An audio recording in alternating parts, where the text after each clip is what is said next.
and welcome back to It's Not a Sport After Dark. In this episode, we're going to be talking about God of War Ragnarok. My thoughts on it, how I felt about it, what I liked, what I disliked, and whether it's my game of the year so far. So, with further ado, make sure to leave a like and subscribe. It really helps me out. I would like to hear your opinions on the game as well, so leave a comment down there and below, and let's get into it. So first off, God of War 5 came out in 2018, or my bad, God of War 4, 2018. That game was my game of the year for 2018. I absolutely loved that game. So I had a lot of hype with Ragnarok going into it, and to say the least, I think I was a little bit disappointed with Ragnarok, and I'll tell you my reasons why. And I also feel like I can't give this game a truly fair shot for other reasons as well. But I was somewhat disappointed with the game overall compared to its 2018 predecessor. This is the second God of War that they've really rebranded God of War from Greek mythology to Norse mythology, following Kratos and Atreus. And I think this is the fifth installment in the main series, though it may be actually the sixth or seventh game overall, because they did make a couple PSP games back in the day. So, God of War Ragnarok, let's get into it. Let's start with the story. So, spoilers alert, I guess there are going to be some spoilers here. Not a whole lot, but just a little bit. The first kind of, the story of this game is more about Atreus finding out who he is as a person than Atreus and Kratos. The first game I thought was very, very simple. It was just about Kratos and Atreus spreading their dead mother's ashes or dead wife's ashes in the highest place of all the realms. That was the quest. That was the journey. And they got into a lot of obstacles and challenges along the way. And in this game, it's kind of about, war and Ragnarok, which is big mythical, the end of Norse mythology is coming. And it's about kind of avoiding that or preventing that. And throughout the first kind of half of the game, we follow Atreus kind of stopping or trying to stop Ragnarok, or trying to find answers really to Ragnarok. Like, what is it? What is my role in it? And it's very uninteresting. I think where the game is very simple in the first one, and the challenges that you face, lets you get more invested into the adventure. This game's story for me, I was very lost in it, and I was kind of asking the questions like, what is going on? Kratos, which is kind of the main character of God of War, he's why we're there, isn't really the main character anymore. It's Atreus, and Kratos is just kind of along for the ride. And he doesn't really have as much like lines or as much presence or impact in this game as I think he does in the first game. Where in the first game he's trying to figure out how to be a father, and in this game it's more like he's one of those dads who's just getting pulled along, shopping with their kid for whatever. He's just going along for the ride, and it just kind of feels again how I felt with the game overall, underwhelming and somewhat of a letdown. I do think I like the story a lot, and I think once Atreus gets to Asgard, which is probably about halfway to the game, the game really kicks off. Then it becomes like it knows what it wants and it knows what it's doing. And in honesty, Atreus knows what he wants and he knows what he's doing, which is Ragnarok. They want war. That is what it's coming to. That is what is going on, is war. And once the war part and the game defines this is what the story is going to be about, this is what it's leading up to, then it gets a lot more interesting. You get a lot more invested into the story, a lot more invested in the characters, and it just becomes, less of a wild goose chase, and you have more of an objective. And when that part happened, especially when he teleports away with the mask, which is a very, key point, it becomes much more interesting as a story overall. So the story is not really the disappointing factor of the game for me. It's really the design part. The story is fine, but as a game designer, I had a lot of issues with what they did with this game, where it felt like I'm seeing the term thrown around a lot that this is just DLC for the first God of War 2018, and in honesty, it's a valid concern.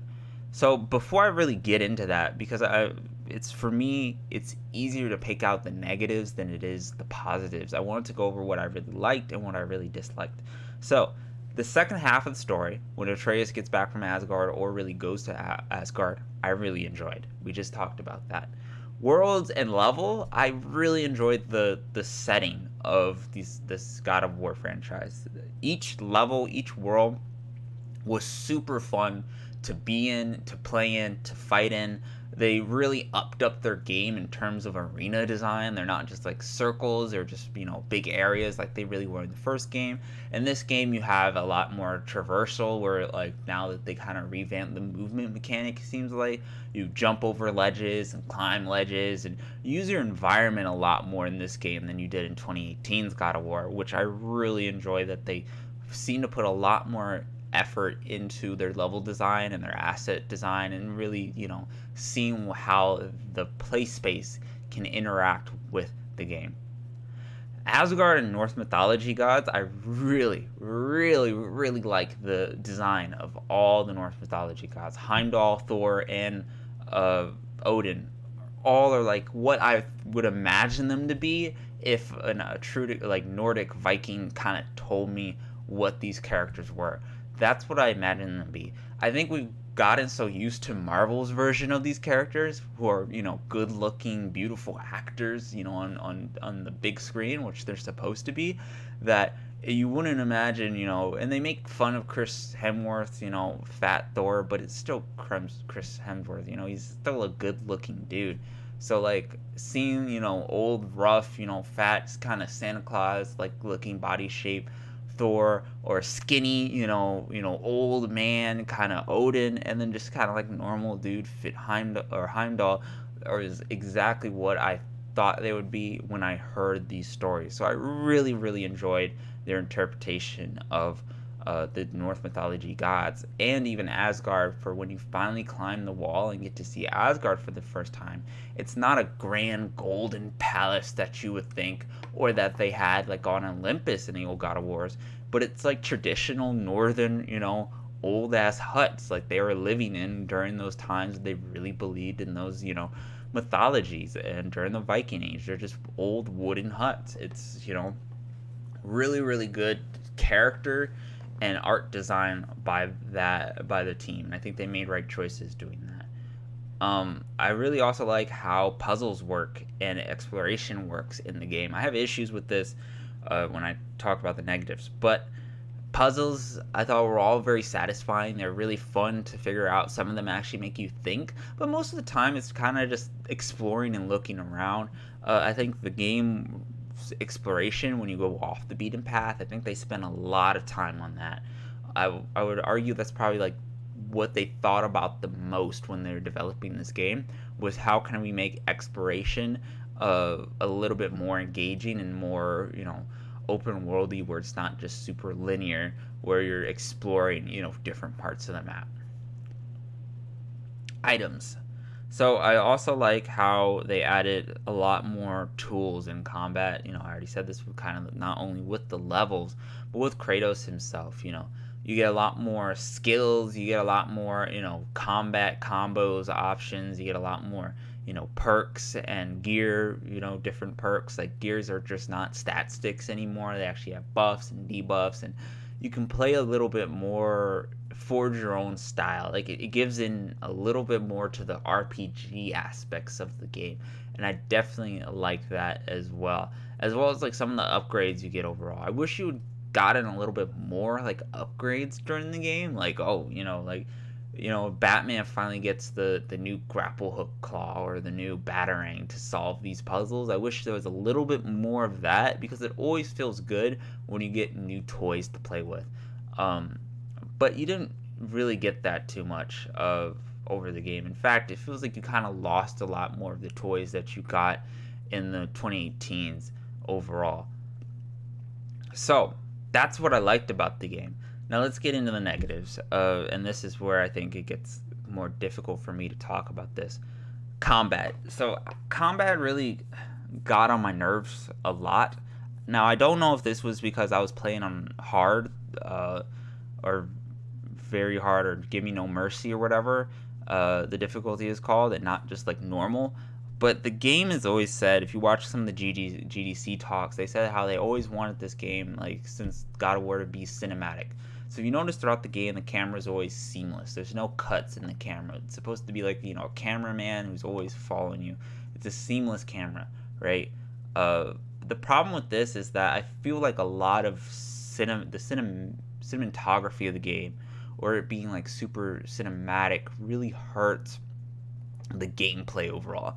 You see this in the fight, the Nighthawk fight. I think is a very good example of this, where cinematically, the boss is climbing up on these, pillars, and he's, using the dimensional attacks, and he's in these like invuln phases on these pillars, and it's cinematically, it's very, very intriguing fight. But gameplay wise, it's not too fun, because the boss is invulnerable a lot during a lot of these phases, and if I can't do damage, if I can't hit the boss, then what's the point? So there's a lot of like invuln phases in that boss. Then it's very difficult to see some of those attacks, even with all the accessibility options and settings that they have. I'm not colorblind or have any disability at all, but just seeing those attacks and seeing what animation is what, so I can get used to it, can be extremely difficult, especially with the Nighthawk boss fight. So things like that really, I think, hurt the overall game, the overall like combat of the game. And then like the other half to combat is how it's just designed. So if you go back and look, and I would do a breakdown video of this if I can find like footage from it. I can't record the footage myself because I don't have a capture card. But if you look at the game, if you look at my fighting game videos, fighting game is a turn-based game.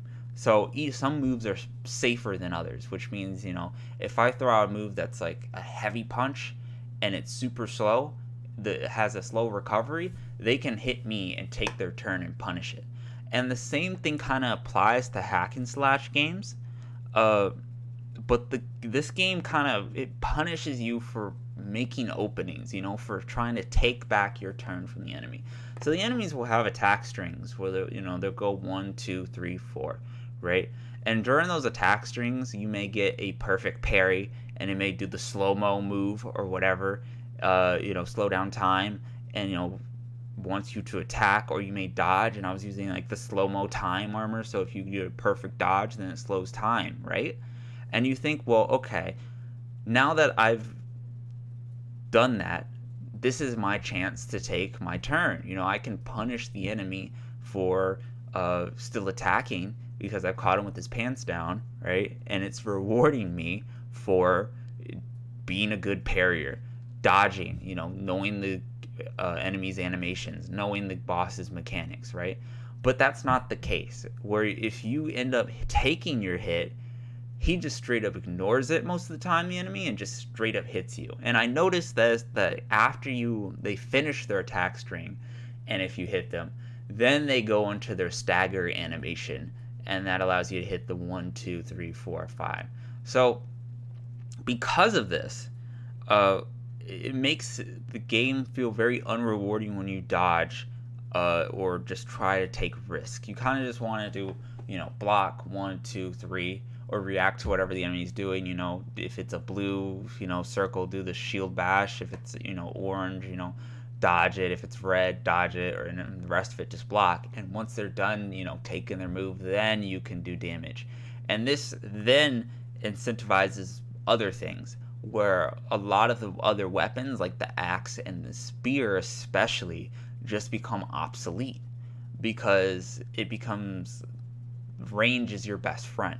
And the weapon that has kind of the best range to interrupt them when they end their turn or when they're done doing their attack string is the Blades of Chaos. So the Blades of Chaos automatically become the best weapon overall. And it's just this combat, you don't get this. In Elden Ring, enemies can tank it. There's literally a stat called Poise that, determines when they get stun locked and when they don't. And, stamina also mitigates, how many attacks you can do and when you can get in, when you can't get in. And when you parry someone in Elden Ring, or when you dodge roll an attack in Elden Ring, you get rewarded for it. You don't get punished for it. But in this game, you get punished for it. So things like that, and once I kind of noticed that, combat became very, very frustrating. It was the same thing in God of War 2018, and it seems like they didn't really build too much on top of it. Where the game really isn't a hack and slash anymore. It doesn't want you to, hack and slash and do big combos, because again, those big combos, if I hit R1, R1, R1, pause, R1, R1, the enemy just hits me out of my string. They attack faster than me.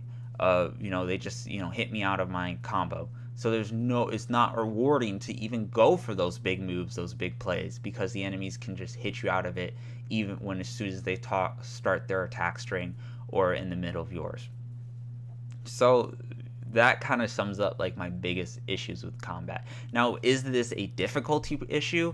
Maybe. Maybe playing on hard, that's just how the AI and how the enemies are coded. That's just how they work. I don't think so, because I switched to normal in the post game and kind of did this and was experienced the same thing. But it could be my experience, which is the difficulty. The other issue is enemy design. There's a lot of enemies that I think are just like poorly designed, where because the combat itself is very spammy now, the enemies have to be spammy to combat your spam.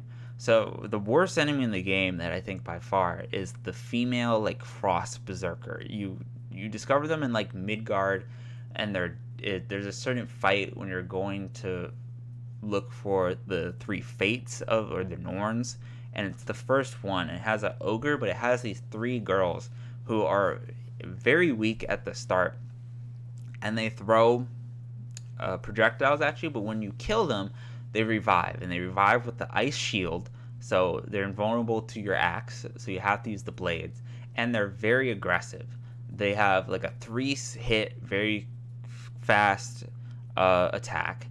They have a run charge with the orange blocker, which means if you block it, it breaks your guard, and then they immediately attack you, right? And if you keep attacking them, they have an AoE screen that you can't hit them out of at all. You have to either block it or dodge roll it.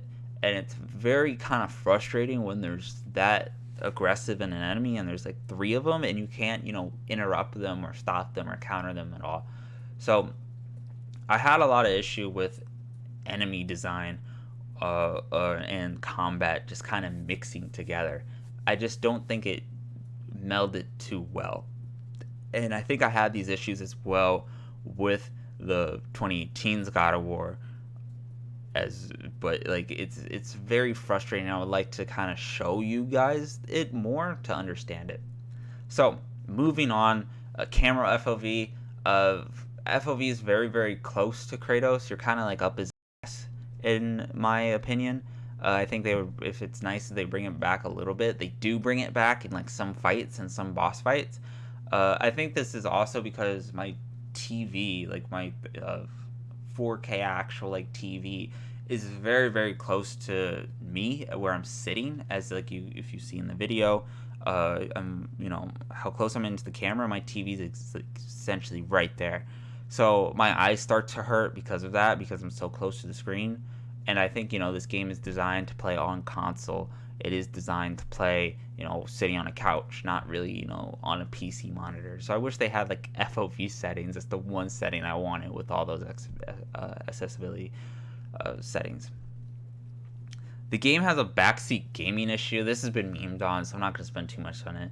Basically, the characters, tell you like, Kratos, you need to do this, or maybe you could do this. So like, it backseat games you a lot, and that can be very, very annoying. That's basically memed on. That's something I've been seeing going around a lot. And then my other thing is like, the game doesn't really want you to explore and do side quests. Even though it says it does, it doesn't really want you to.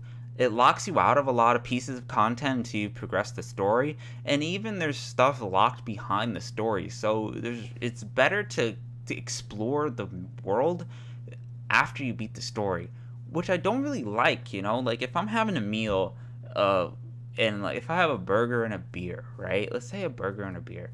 I want to eat my burger, but then I also want to stop eating my burger and take sips of my beer, to wash the burger down.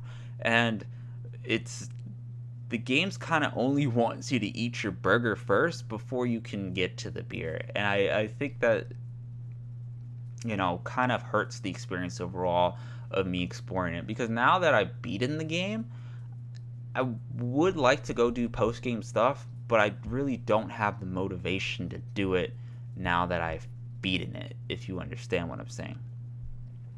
So those are my likes, those are my dislikes, my big kind of issues about the game, my general like big questions, and to give it a fair shake as well, is this really took 4 years to make. God of War 4 came out in 2018, and this one came out finally in 2020, and I think I got delayed a couple times too, and it really felt like, again, DLC. They didn't really try to innovate on any of the systems that much, other than like what I mentioned with like combat a bit, and movement and the level design, but they didn't really try to interact with gear, or like expand on any of the things, or fix some of the problems that were in God of War 1. It just kind of feels like they took what they had and just just built tons of assets, character models, and just wrote the story for it. And that really took 4 years to make. It's questionable. I wonder like what they were doing when like Call of Duty can, or like Assassin's Creed can completely change up a system, or innovation, or make a 50-hour games in like 2 years. Why did this take 4 years to make? That's just a huge kind of question I have on my mind with this game. And then the second kind of big issue is that I played it on PS4, and the PS4 hardware was definitely showing. It was a jet engine. Enemies would be invisible most of the time. Like a lot of time when I walk into arenas, I could not see enemies. They would just pop in or spawn in. There were a couple like Atreus visual bugs. It just like, maybe I was watching some streams, and combat felt a lot more faster, like you could react to it because they weren't locked at 30 frames a second. So I think maybe being on PS4 definitely hindered my experience. But PS4 was like not probably where you should put this game, and maybe that would be their argument on why it took 4 years to make, because maybe they were already developing it for PS4, and then the PS5 came out and they had to kind of swap it around. But they would definitely have insider information to work on the PS5 before the PS5 even dropped, essentially, from Sony. So I'm not too like sure what was going on there. But that's going to be my review for God of War. If I had to give it a rating, I didn't give a rating for Elden Ring, and I didn't talk about Elden Ring, but Elden Ring was probably like a 9 for me. I definitely really love Elden Ring, and that's probably going to be my game of the year. There's one more contender, and that's Xenoblade Chronicles 3, which I'm about to start. But God of War is probably like Ragnarok. God of War Ragnarok, I give it like a 7.5, maybe an 8. But at the high end, but like a 7.5 overall. It is a solid game, and if you like the first God of War, then you will definitely like this one. They continued it, and they gave the player base what they wanted. But if you were expecting more innovation, expecting kind of a bigger push like I was, then I think you're going to be a little bit disappointed like I was. Anyway, that's going to conclude this week's show. I hope you enjoyed it. Make sure to leave a like, comment, and subscribe. Really helps me out. I'd really like to hear your thoughts on it. Check out our website. Check out our previous shows and all of that, previous seasons. This has been your host, Salty Waffles, signing off, and I hope you guys are having a wonderful climb.